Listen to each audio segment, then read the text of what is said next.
Olá, alunos e alunas do YouTube, professor Emerson Bruno de volta com todos vocês e para mais uma aula sobre o cumprimento de sentença no Código de Processo Civil. Nos vídeos passados, estudamos os artigos 513 a 529 e agora vamos falar do cumprimento provisório de sentença. Mas espera aí, professor, cumprimento provisório? O cumprimento de sentença não decorre de uma sentença judicial transitada em julgado, de uma decisão transitada em julgado? Como é que eu vou ter cumprimento provisório? Verdade. Em regra, o cumprimento de sentença é definitivo. Por quê? Porque ele decorre de uma decisão judicial transitada em julgado. Lembra quando eu fiz o esquema aqui no quadro e coloquei aqui, ó, trânsito em julgado? Do trânsito em julgado a gente ia para o cumprimento de sentença. Ou seja, na hora que eu tenho a decisão transitada em julgado, você parte para o cumprimento definitivo de sentença. Porém, de uma decisão de primeiro grau, por exemplo, de uma sentença de um juiz de direito, é possível nós termos o cumprimento provisório de sentença? Sim. Imaginem que o credor faz o requerimento para o cumprimento provisório de sentença. Onde que ele baseia essa sua ação? Onde que ele baseia o requerimento? No artigo 520. Só que aí a gente vai para um detalhe importante, ó. E aqui é uma questão de prova. Na verdade, eu tenho duas questões de prova aqui, ó. Primeiro o seguinte, falei do cumprimento provisório de sentença, ele será realizado da mesma forma que o cumprimento definitivo. Então, as mesmas regras que a gente tem lá para o cumprimento definitivo, eu aplico ao cumprimento provisório, mas com detalhes que nós veremos ao longo da aula aqui. Mas o mais importante é isso aqui, ó. Quando que eu tenho o cumprimento provisório de sentença? Quando eu tenho uma sentença sem trânsito em julgado. E um detalhe extremamente importante, com recurso, ou seja, eu tive um recurso em cima da sentença, uma apelação, por exemplo, sem efeito suspensivo. Porque se tiver efeito suspensivo, não tem como ter o cumprimento provisório da sentença, tá? Basta lembrar o caput do artigo 520 do Código de Processo Civil. Vejam só, o cumprimento provisório da sentença, impugnada por recurso desprovido de efeito suspensivo, grifa aí, ó, impugnada por recurso desprovido de efeito suspensivo, será realizado da mesma forma que o cumprimento definitivo, sujeitando-se ao seguinte regime. Então, ó, atenção, o cumprimento provisório de sentença é realizado da mesma forma que o cumprimento definitivo e quando eu tenho uma sentença sem trânsito em julgado, ou seja, ainda não transitou em julgado, e a sentença ela foi atacada ali, mas com um recurso sem efeito suspensivo. Então não pode ter efeito suspensivo e não pode ter o trânsito em julgado. Porque se tiver trânsito em julgado, é cumprimento definitivo. E se tiver efeito suspensivo, não tem como iniciar o cumprimento provisório da sentença, tá? Inciso 1º, né? Sujeitando-se ao seguinte regime. Inciso 1º. Corre por iniciativa e responsabilidade do exequente, do credor, que se obriga, se a sentença for reformada, a reparar os danos que o executado haja sofrido. Gente, é uma questão natural, ó, já coloquei aqui, ó, é uma ação antecipada do credor. Por que é uma ação antecipada do credor? Ainda não teve trânsito em julgado. E se é uma ação antecipada do credor, a responsabilidade objetiva tem que ser de quem? Dele, credor. É o chamado princípio da responsabilidade objetiva do credor. E ele está consubstanciado, concretizado no inciso 1º, corre por iniciativa e responsabilidade do exequente, que se obriga, se a sentença for reformada, a reparar os danos que o executado haja sofrido. Eu estou antecipando aquilo que eu não tenho certeza se eu tenho direito ainda, tá? E naturalmente, se a sentença de primeiro grau é reformada a favor do devedor, ora, o credor vai ter que reparar o devedor em perdas e danos, né? Caso o executado, ou seja, o devedor, haja sofrido aí perdas e danos. Compreenderam? Então, uma questão natural é o chamado princípio da responsabilidade objetiva do credor. Corre por iniciativa e responsabilidade do exequente, que se obriga, se a sentença for reformada, a reparar os danos que o executado haja sofrido. Inciso 2º. O que eu tenho no inciso segundo?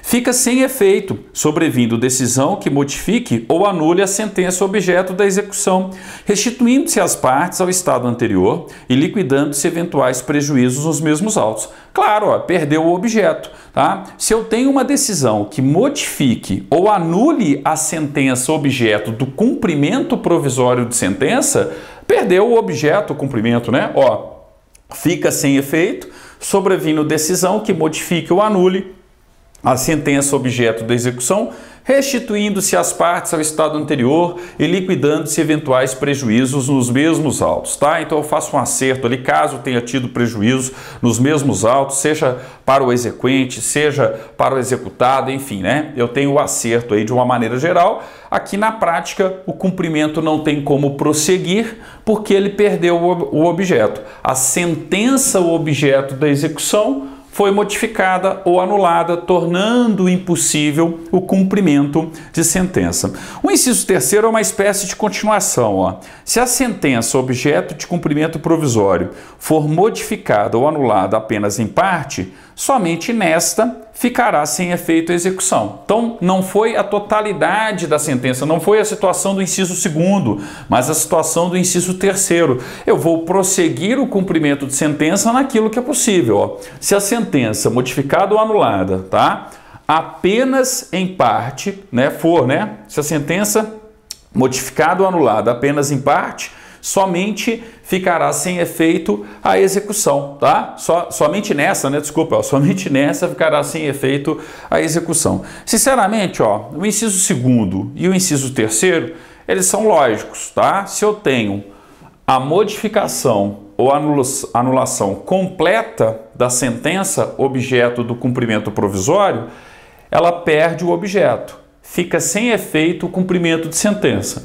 Se a modificação ou anulação é parcial, naquilo que dá para prosseguir, prossegue. Naquilo que não é possível prosseguir, não se prossegue, tá? Não tenho ali a continuidade do cumprimento de sentença, ok? Uma questão lógica aí, basta fazer a análise do texto do inciso segundo e do inciso terceiro. Só que, sinceramente, ó, o examinador ou ele vai cobrar o inciso primeiro, marquem lá o inciso primeiro, esqueci de mencionar isso, pode fazer um asterisco no inciso primeiro, ou ele vai cobrar o inciso quarto, porque vejam só a regra do inciso quarto, ó. O levantamento de depósito em dinheiro e a prática de atos que importem transferência de posse ou alienação, venda, né, de propriedade ou de outro direito real é aquele que recai sobre os imóveis, um direito real imobiliário, tá? Então, ó, o levantamento de depósito em dinheiro e a prática de atos que importem transferência de posse ou alienação de propriedade ou de outro direito real ou dos quais possa resultar grave dano ao executado, ao devedor, dependem de caução suficiente e idônea, arbitrada de plano pelo juiz e prestada nos próprios autos. Grifem aí, ó. Dependem de caução suficiente e idônea, arbitrada de plano pelo juiz e prestada nos próprios autos. Por um motivo óbvio, não é um cumprimento provisório? Então, se é um cumprimento provisório, como é que eu vou ter aí a transferência de posse? Como é que eu vou ter a venda de uma propriedade? Como é que eu vou ter, né, questões que afetam o direito real sobre um determinado imóvel? A consequência para o devedor pode ser considerável. E se o credor não tiver razão? Ah? E se ele perder no recurso, ainda não transitou em julgado? Eu tenho simplesmente um cumprimento provisório de sentença? Por se tratar de cumprimento provisório, tá? Eu preciso, enquanto credor, enquanto exequente, nessas situações, apresentar uma caução, apresentar justamente uma garantia, fazer o depósito ali, ó, depende de caução suficiente e idônea, arbitrada de plano pelo juiz e prestada nos próprios autos. Boa chance de prova, tá? Cuidado com o inciso quarto, ó. Necessidade de caução pelo credor para, tá? Vejam só, para levantamento de depósito em dinheiro. Então eu vou levantar um depósito em dinheiro que está lá, né, no âmbito judicial. Então eu vou fazer o levantamento, caução. Prática de atos que importem transferência de posse, alienação, venda, né, de propriedade ou outro direito real, sobre imóveis aqui, tá? Pode raciocinar dessa maneira aí em termos práticos. Ou quando puder resultar grave dano ao executado. Então, sempre que se tratar dessas situações, o exequente, o credor, ele pode dar seguimento ao cumprimento provisório, sim, mas desde que ele preste caução, desde que ele garanta aí através de uma caução, uma garantia, tá? Que caso ele venha a perder, porque ainda é um cumprimento provisório, o executado, o devedor, não vai sair no prejuízo porque ele justamente garantiu, ele deu a caução. Ah, qual que vai ser o valor da caução, professor? Vai depender de cada caso concreto. Por isso que tem que ser arbitrada de plano pelo juiz nos próprios autos ali, no próprio cumprimento de sentença referente àquele processo, tá? Só que aí surge uma questão natural. Antes de nós adentrarmos aqui nos próprios parágrafos do artigo 520, tá? Sempre que banca examinadora vai fazer uma questão envolvendo o inciso 4º, acaba envolvendo o artigo 521. Façam uma setinha aí, ó. Peguem o inciso 4º e liguem o inciso 4º ao artigo 521. Vejam como que é uma continuação natural e uma questão de prova pronta. Olha só, artigo 521. A caução prevista no inciso 4º do artigo 520 poderá ser dispensada nos casos em que. Então, ó, aqui eu tenho, né, quando que eu posso ter o levantamento, a prática de atos, né? Enfim, todas as situações eu tenho que ter a caução, mas essa caução, ela é 100% exigida? Ela é obrigatória em todas as situações? Não, ó. A caução poderá ser dispensada. A garantia dada pelo credor para dar seguimento ao cumprimento provisório, ela poderá ser dispensada, conforme disposto no artigo 521. Então, a caução prevista no inciso 4º do artigo 520 poderá ser dispensada nos casos em que, inciso 1º, o crédito for de natureza alimentar, independentemente de sua origem. Então, se o credor precisa daquele dinheiro por uma questão alimentar, ou seja, do seu dia a dia, ele está comprovando mais do que nunca a necessidade, tá?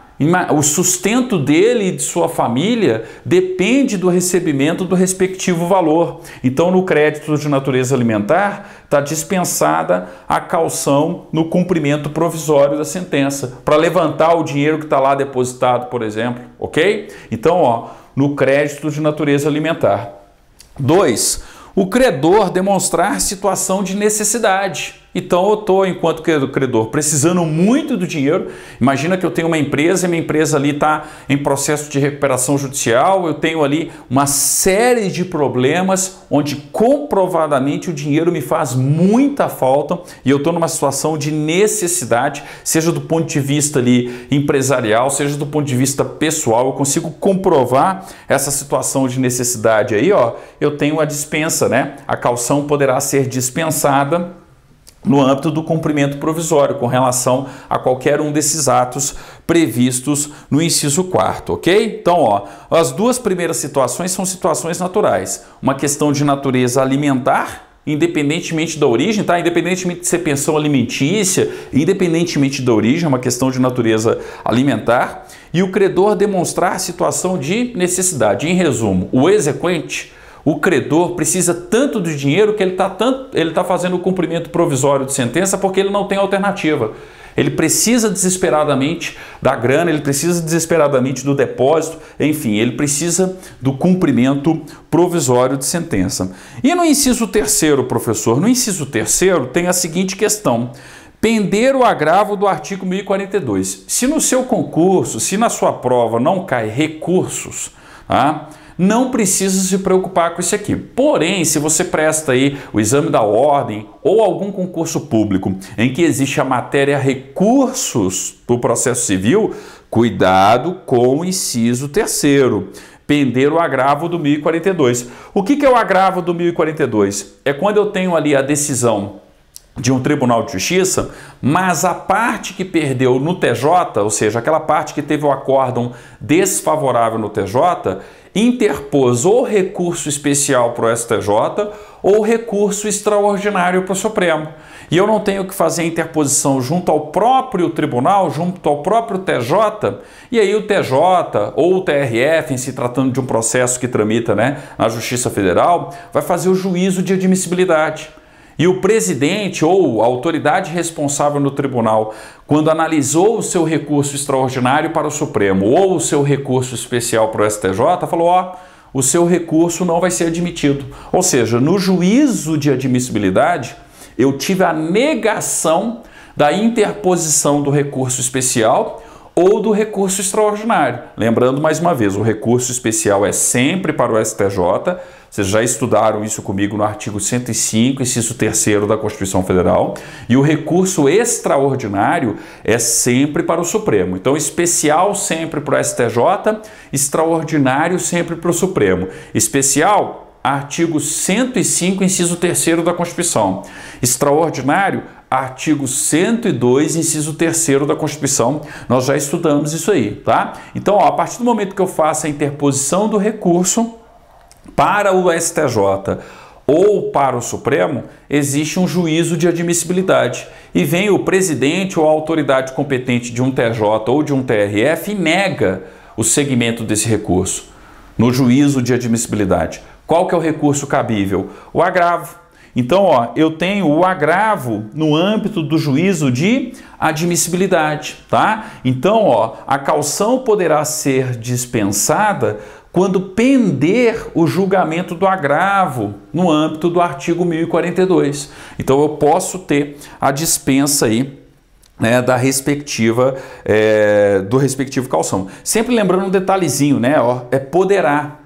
Eu preciso analisar o caso concreto para decidir de fato se tem ou não tem a dispensa da caução. Sempre vai depender do caso concreto. Isso aqui é importante, ó, se caiu o 1042. Se no seu concurso você não precisa estudar o 1042, não se preocupe com o inciso 3º. E o inciso 4º, professor? A sentença em consonância com súmula do STF ou do STJ, ou acórdão proferido em incidente de resolução de demandas repetitivas, IRDR. O que significa isso? Ó, eu, credor, estou dando seguimento ao cumprimento provisório de sentença e não preciso necessariamente apresentar caução, apresentar garantia quando a sentença que foi favorável à minha pessoa, favorável ao credor, estiver de acordo com uma súmula do Supremo, ou de acordo com uma súmula do STJ,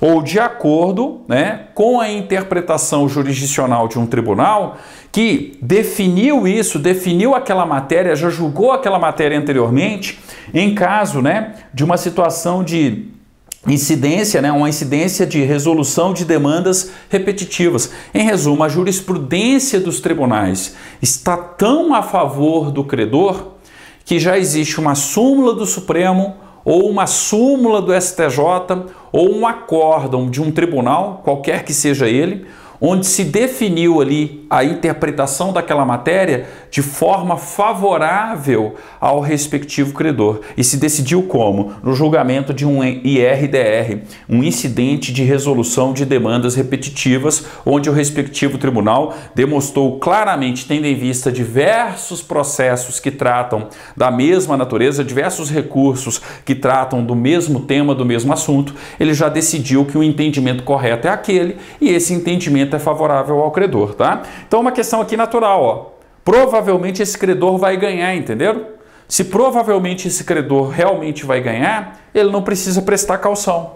Então, eu dou seguimento ao cumprimento provisório de sentença, mesmo sem a exigência de garantia, mesmo sem a exigência de caução. Ó, sinceramente, o examinador ou vai cobrar o inciso 1º de vocês, falando da responsabilidade objetiva do credor, ou então ele vai cobrar o inciso 4º, porque o inciso 4º é uma questão pronta. Inciso 4º junto com o artigo 521 do Código de Processo Civil. Para a gente finalizar o 521, ó, a exigência de caução será mantida quando da dispensa possa resultar manifesto risco de grave dano de edifício ou incerta reparação. Quando? Por isso que falo, ó, poderá.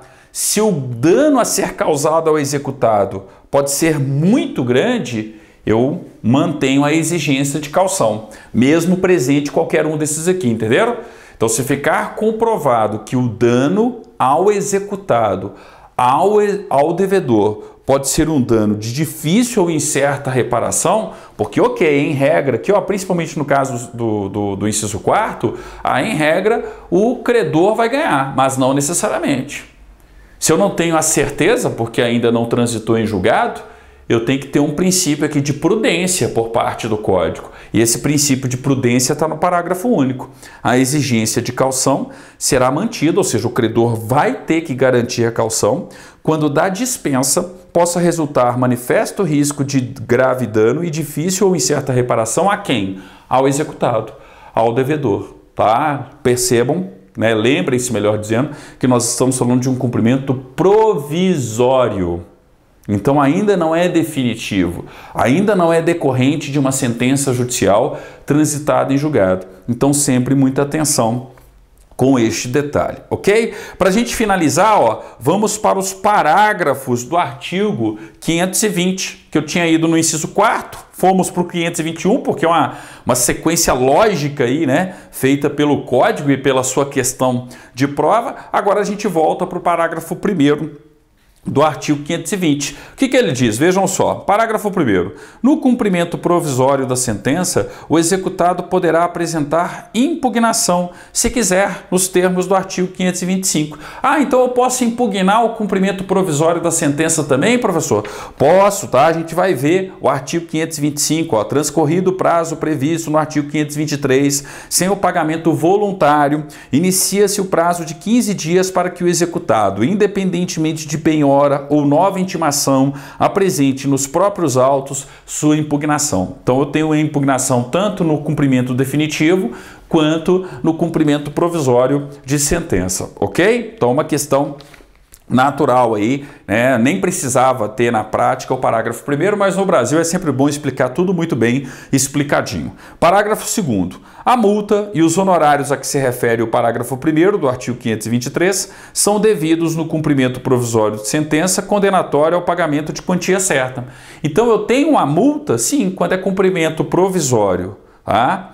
De sentença, mas para o pagamento de quantia certa, eu aplico sim a multa e os honorários a que se refere o parágrafo 1º do 523. O que é o parágrafo 1º do 523? Ó? Não ocorrendo o pagamento voluntário no prazo do caput, que é de 15 dias, tá? O débito será acrescido de multa de 10% e também de honorários de advogado de 10%. Então eles perguntam se tem a multa do cumprimento definitivo no cumprimento provisório. Resposta, parágrafo 2º. A multa e os honorários a que se refere o parágrafo 1º do artigo 523 são devidos no cumprimento provisório de sentença condenatória ao pagamento de quantia certa, ok? Então não é com relação a todos os cumprimentos de sentença, mas com relação ao pagamento de quantia certa. Ó, grifa aí, sentença condenatória ao pagamento de quantia certa.